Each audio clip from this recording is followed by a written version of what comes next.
En Israël, visé par des centaines de tirs de missiles iraniens depuis 11 jours, les évacuations de ressortissants français ont commencé. Hier soir, 160 d'entre eux ont atterri à Orly à bord d'un vol commercial en provenance de Jordanie. 150 autres personnes devraient arriver ce soir.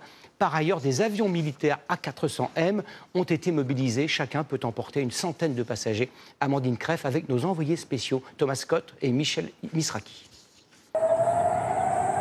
Aujourd'hui encore, ces sirènes retentissent en Israël. Des frappes iraniennes que des milliers de Français cherchent à tout prix à fuir. Ce matin, nos envoyés spéciaux ont rencontré ces deux Français, prêts à monter dans n'importe quel avion pour quitter Israël. On cherche depuis un moment, mais pas de place. On essaye de voir à droite à gauche s'il y a peut-être une place, même hors France, quelque part en Europe, mais on ne trouve pas. Pour l'instant, aucune place au départ de Tel Aviv vers la France. Valérie est venue en Israël pour un enterrement, mais depuis elle est bloquée ici. Elle s'est confiée à notre équipe. On est français avant tout. Il y a beaucoup de pays qui ont été rapatriés. On aurait voulu qu'on nous appelle et qu'on nous écoute. Les Français bloqués dans le pays empruntent différentes voies pour rejoindre l'Europe. Certains rejoignent les aéroports d'Amman en Jordanie ou de Sharm el-Sheikh en Égypte.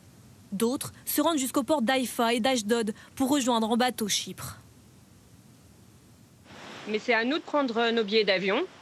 Donc c'est à nous de nous rendre jusqu'à la frontière et à reprendre les billets d'avion de la Jordanie. Hier soir, un premier avion est arrivé à Paris. À son bord, 160 Français jugés prioritaires. On est content d'être rentrés. Le plus dur, ça a été de se rendre à Hammam. On était un peu en panique, c'était pas simple. Surtout qu'il y a eu une alerte là-bas. J'ai voulu rebrousser chemin parce qu'il y a eu une sirène. Donc on a été obligé de se réfugier sous un pont.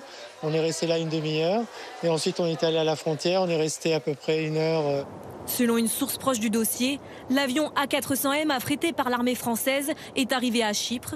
L'équipage attend les autorisations des instances israéliennes pour récupérer les Français directement à l'aéroport de Tel Aviv. Ils sont au moins 5000, toujours dans l'attente d'être rapatriés.